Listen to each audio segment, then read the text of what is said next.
Hey guys, it's Bailey. Welcome back to the channel and thanks so much for tuning in to what is going to be finally a video all about powder foundations. This isn't just going to be my top picks, my favorites. This is going to be a complete rundown of, at last count, I think it was like 13 or 14 powder foundations, in addition to brushes I like to use, and other kind of tips and tricks I had for applying, the kinds of skin types that might like this, etc. and so forth. I have talked about this video for months at this point, and I pretty much just missed the boat. Like, powder foundations are amazing for the summertime because depending on the kind of skin you have, the kind of coverage you want, they can be really great at providing full coverage, but also full day wear that doesn't develop excess shine because that powder texture is a little bit better about preventing, excess oiliness and shine throughout the day versus a liquid or a cream foundation. That said, powder foundation is super useful for many different skin types and for lots of different uses throughout the year. So don't get me wrong, it's not a summer only kind of thing, but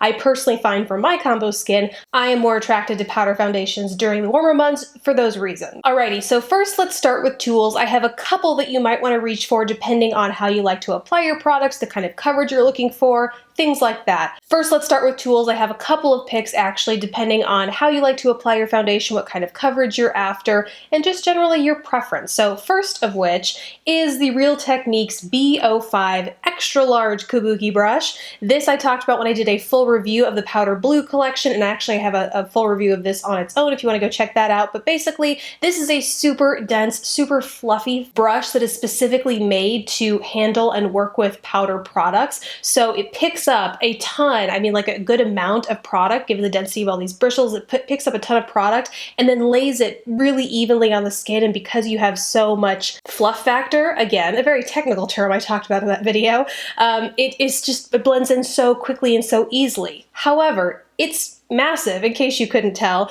so the size of it kind of really doesn't lend itself to precise applications. If you like to do your eyes first, or you like to do your brows first, this is not going to be one that you can easily get up around your hairline or over your brow area without getting some excess product on there. So if you want something a little bit more precise, my other favorite is something like this, which is just a slightly smaller kabuki, but fluffy kabuki brush. For reference, it's considerably smaller compared to the Real Techniques. This is the Pure Cosmetics Powder Foundation Brush. A lot of other brands make brushes like this. This is just one that I tend to reach for. It Cosmetics has a couple that will do the job. A flat top kabuki does something similar, and most of the time comes a little bit even smaller than this still, which will help you get an even more precise application. But this is another good alternative, and both of these I really like for getting medium to full coverage in your powder foundation because they are so effective at picking up that product and really buffing it into the skin naturally and evenly. Then the last brush I want to talk about is a good one for medium or light to medium coverage, or if you want a little bit more of a precise application with your powder foundation. It is the MAC 140S. This I got from Octoly in a set actually that came complete with the MAC Fix Plus and the powder foundation, which is perfect given that I want to try all these different powder foundations. So I ordered that from Octoly. If you're unfamiliar with what that is, I will link it in the description bar below in case you're interested. But they sent this to me for free, and I quickly figured out that this is not my favorite brush for a full coverage application, because you can see it's like a tapered or like a fluffy fan brush, which is very interesting. It's the first time I've ever used something like this. As a result, because of its shape, it's great, like I said earlier, for getting a little bit more of a precise application. If you like to use, whether it's for setting powder or a powder foundation, you can use this to just lightly set your under eye area or really get into those precise like, between your brow and hairline. But I personally don't find it's great for really building that coverage up around the face. So we've talked tools, now let's get into application techniques. Powder foundations can and are different from liquids, obviously, in texture, but also in how they apply. Those with dry to very dry skin, or even normal skin, might not think powder foundations are for them just because, they are inherently dry, and therefore they're only going to cake up and emphasize fine lines or pores or things like, whatever kind of skincare issue you might have going on. You might think that a drier powder texture is only going to emphasize that further. And the fact of the matter is, that can be the case whether you have very dry skin or whether you have oily skin. Every day is different for your skin. Speaking personally as someone with combination skin, I can have dry patches on the side of my face one day, and then I can be a complete oil slick for from ear to ear the next day, and I have to prep my skin and work with my foundations differently no matter what those conditions are and whether it's a powder or a liquid. So these are some tips specific to powder foundations that I have found will make them work consistently well depending on the kind of skin day you're having. First off is to moisturize. I don't care how oily your skin is, you gotta have a moisturized base. You need to really even out your skin texture and create a nice barrier between your skin and the product that you lay over top. So find the moisturizer that is right for your skin type and make sure that your skin is adequately hydrated before you go in and apply a powder foundation. So the other tip I have, it's not really a tip, these are more just like, these might be nothing new to you, but these are things that I like to keep in mind personally as rules of thumb for when I go to apply a powder foundation. First is moisture. This other one is a setting spray. There are a ton of setting sprays out there, some of which promise to do different things, whether it's leave you with a dewier finish or mattify, or like I said, there are tons out there. I personally, for my skin type, find that most of them perform almost the same. So these two are really the two I included in here just because they were closest, like within an arm's reach away as I was trying all of these foundations, but you might find a difference amongst all of them, but I personally don't. So just keep that in mind as I talk about this. One of which is the L'Oreal Infallible Pro Spray and Set Makeup Extender Setting Spray. This I am almost done with. And then the MAC Prep and Prime Fix Plus. This is one of the first MAC makeup MAC items, it's not really makeup, it's more like a skincare kind of thing, that I ever picked up, and I went through one of these so fast. I then repurchased, and then finally I got so many setting sprays in my arsenal that I decided not to because, as I mentioned, a lot of them, most of them, perform the same for me. But when I sprayed this, I got that like nostalgia, you know, scent is so tied to the memories we have and like the nostalgia that it was like totally unrelated to the quality and wear properties of powder foundation, but it was just them just sharing that feeling that I had. The end. Let's move on. Bottom line is setting spray can be used before, during, and after applying powder foundation. Sometimes, depending on how my skin's acting that day, I will prep my skin with a little setting spray, then I'll go in and apply the powder foundation. Maybe I won't apply it first and I'll start with the powder foundation, find that it's a little dry, a little patchy, it just needs to be lightened up a little bit, so I'll go and mist a setting spray over top then. Or once the entire look is done, I have not used setting spray at all, but my face is finished, I will go in over top with some setting spray, and it just takes away that powdery look from the foundation and then helps extend the life of your makeup throughout the day. Totally up to you. It's definitely, in my experience, a trial and error sort of thing, but I highly, highly recommend it if you are looking at or finding you have issues with your powder foundation. All right, now it is on to the actual foundation. First, I'm going to start with the fails. I have some of these categorized according to the skin type that I would recommend it for, but these first few are just going to be foundations that I wouldn't really recommend to anyone for one reason or another. So let's dive in with those. The first of which is one that I mentioned in a fail video way back. I couldn't wait to talk about it here. I needed people to know not to buy it back when I first tried it. It is the Marc Jacobs Perfection Powder Featherweight Foundation.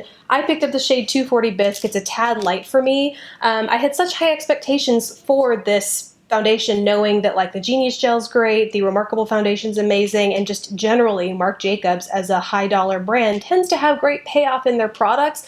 This was an absolute fail for me. It applied patchily, it wasn't easily built, it was a powdery mess. I don't think there is a skin type or a foundation preference that would make this foundation workable for anyone, and I know there's gonna be someone out there that feels differently, and I highly recommend you to tell me why why it works for you in the comments below, because it always helps people out. This is just one person's point of view, but for me personally, for this price tag, there are so many foundations I'm about to talk about that work phenomenally that I just couldn't recommend this to you. Up next is another pricier foundation fail. This is the Lancôme Dual Finish Multitasking Powder and Foundation, and mine was the shade 220 Buff 2C, which I think would mean cool. And this actually wasn't the worst foundation ever. I'll be really honest, I don't hate this, but again, given all the success stories I'm about to talk about in here, this just wasn't a favorite given how just okay the wear was on me. Like it didn't wear fantastically throughout the day. It didn't give me the most beautiful or the most full coverage, and it is really strongly scented. And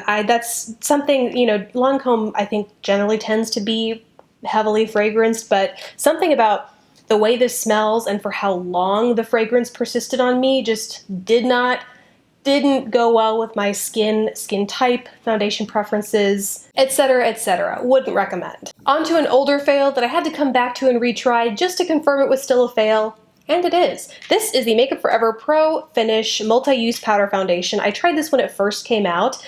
Didn't work for me, tossed it aside. I actually ended up getting rid of it because I had to repurchase this explicitly for this trial. I tried it again and it was still a fail for me. No matter how I worked with this, it was a patchy mess. It oxidized horribly on my skin.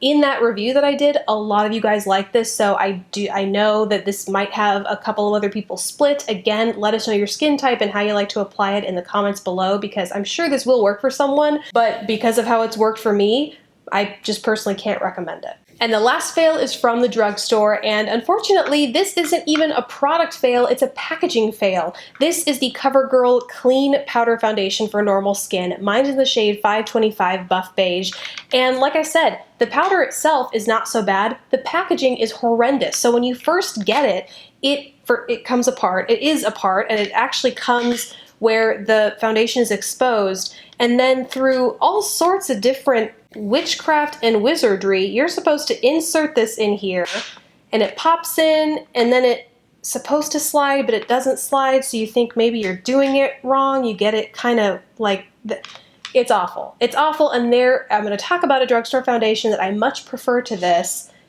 and you don't have to fuss with the packaging. Bottom line is, this was a deal breaker for me only because I couldn't figure out the packaging, and maybe that's on me and not on the product, but again, when there's other products out there that don't feel like I'm not trying to solve a Rubik's Cube to put my makeup on in the morning. Like, what is this? I don't know. I don't know. It's awful. Alrighty, now on to the foundation that I do recommend. First, starting off with my dry skin pick. I have a limited number of dry skin picks just because most of these in some way, shape, or form, the rest of them I'm about to talk about, were all a little powdery depending on the condition of my skin on a given day.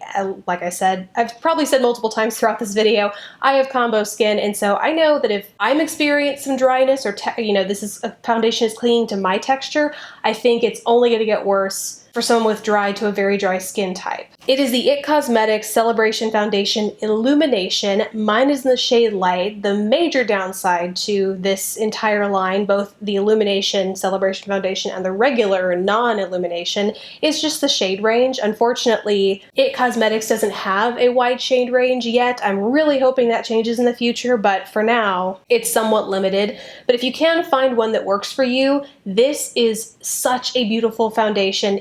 Even as someone with combo skin, this tends to be something I reach for in cooler months because my skin dries out. But as someone with perpetual dry skin or very dry skin, this I think will work for you because it has a hint of pearlescence to it that really just punches up the skin on days when you feel like you have a dull complexion, or if you feel like powder foundation naturally dulls your complexion.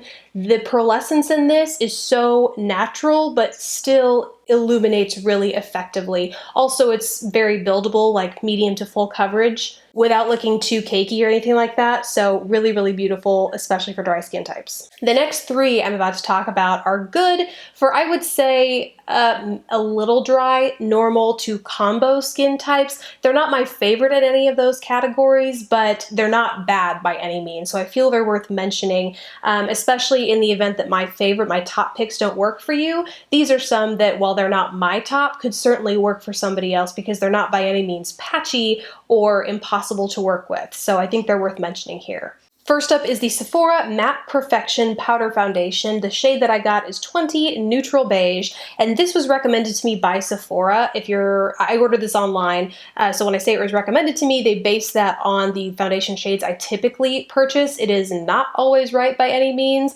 Typically, it is a shade to half a shade off, and that happened to be the case with this. I would go, half a shade lighter because it was a tad too deep for my skin tone, but luckily there are 35 foundation shades in this this collection, and so there's ample to choose from.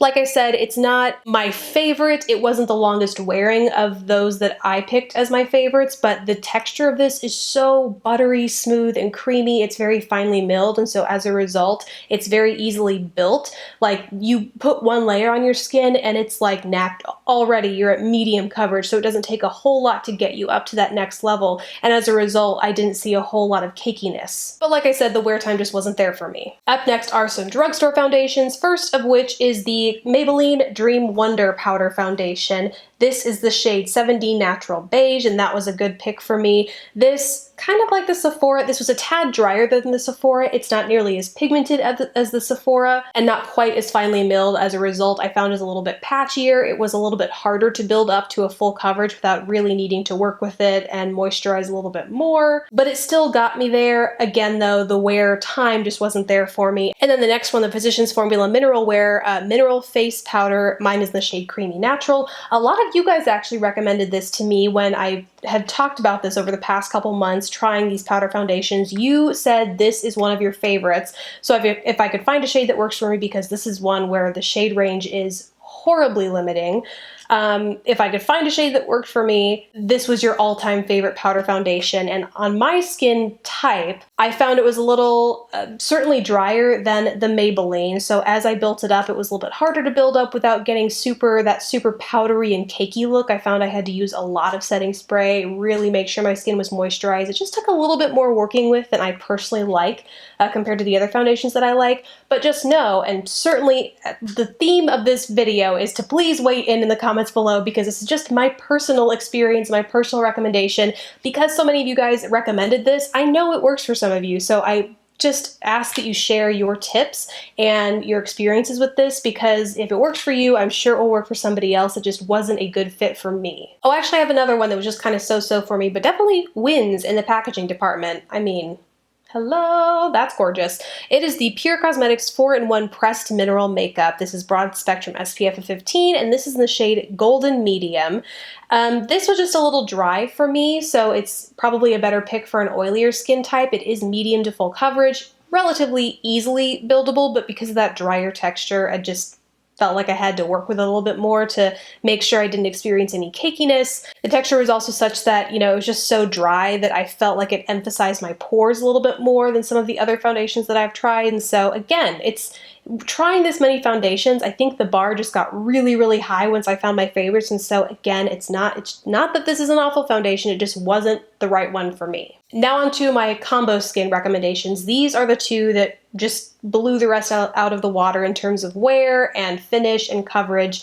First of which is one that I felt was a little less buildable, but it still gave a really natural looking second skin finish. It's the MAC Studio Fix. Mine is in the shade NC25. Again, I got this from Octoly. Super finely milled, like really, really beautiful texture to this guy. But something about, and I swear, when I first heard about this, people were saying it was full coverage. It can get very full coverage, but I wouldn't say it's the maximum coverage that I have out of all the foundations that I'm talking about here today. So, and especially compared to the one I'm about to talk about, this by comparison was a little less full coverage. So if that is your deal, you want something that is a little light to medium that can be built to a fuller coverage, this is what I'd recommend to you. But in case you want like super duper full coverage, the one that I would recommend is the Cover FX. This I've talked about before in like previous favorites videos. This is the Cover FX Pressed Mineral Foundation in the shade NC25. This is another one where I believe Cover FX in this powder foundation has 40 shades, so this is going to be one where if you tend to struggle with finding the right foundation for your skin tone, chances are they are going to have something that's a pretty close match to you because the shade range is so expansive. Mine is the shade, did I say this? I can't even remember. It's an N35, which to me in the pan looked a little deep for my skin tones, but it turned out perfectly when worn, which might be something to, maybe you want to go into Sephora and get a shade match, I'm not sure, but again, this would be the fuller coverage counterpart to the MAC Studio Fix. And I recommend these to combo skin types because they have a little bit more of a moisturizing formula, which don't let that scare you away. I totally feel the fear of, you know, excess shine throughout the T-zone, so I wouldn't recommend this if it was overly moisturizing. It's not like it's greasy by any means, but compared to the foundation I'm about to talk about, it just had a little bit of extra emollients to it that helped it blend over some of those drier patches that I can sometimes get around my cheek area without developing that excess shine in my T-zone. Speaking of that next foundation for oily skin types, it is the Kat Von D Lock-It Powder Foundation, and mine is in the shade Medium 52. This, as you might have guessed based on what I said for the combo skin recommendation, I picked because it tends to be a little bit drier, not so dry that you really have to work with it like some of the other kind of, you know, mid-tier picks that I had. This is dry, but it's still very easily built to a full coverage foundation. This is actually what I reached for and ended up in my favorites videos during some of those hottest months in the summer, like July, August. This was a go-to for me. But as the weather cools down, I just need to reach for something a little bit more moisturizing. Emollient might be the right word. I'm not really sure, but hopefully you get the picture that this would be my go-to for a buildable, basically medium to full coverage foundation for oily skin. And last up is my favorite drugstore pick. This is an oldie but a goodie. It is the L'Oreal True Match Super Blendable Powder, and the shade that best matches me is N3, or Natural Buff. This is one that is a throwback. It's been around for forever, and in an effort to try and, you know, leave no stone unturned in this whole powder foundation endeavor, I felt the need to go back to, and when I did, I realized just how good it was given the price tag, given how long it's been around. Like, it's a really good powder foundation. And this is one that I think would work well for a wide range of skin types because it's not quite as dry as that Kat Von D. I would liken it most to something like the Cover FX. It's a little bit more smoother, certainly finely milled, a little more buildable. I notice it gets a little bit powdery a little faster than some of my top picks, you know, in other categories, but for the most part, it's a pretty stellar foundation. And it lasts. The longevity on this thing is like insane, and the price tag is pretty nice to boot too. So who knew that one of the best has been sitting in front of our faces like for years? Unless they've reformulated and I'm just not aware of that, but it's amazing. All right, that is finally it from me. This is the video that has been months in the works. I hope it was as helpful as I wanted it to be. If you have any questions, things that I left out, again, if any of these work for you and I totally didn't recommend them for one reason or another, let us know in the comments below, because it's always super helpful to have other people's points of views and experience. Put it all down in the comments below. Thank you guys so much for watching. Please don't forget to subscribe if you haven't already, and I will catch you in the next video. Bye guys.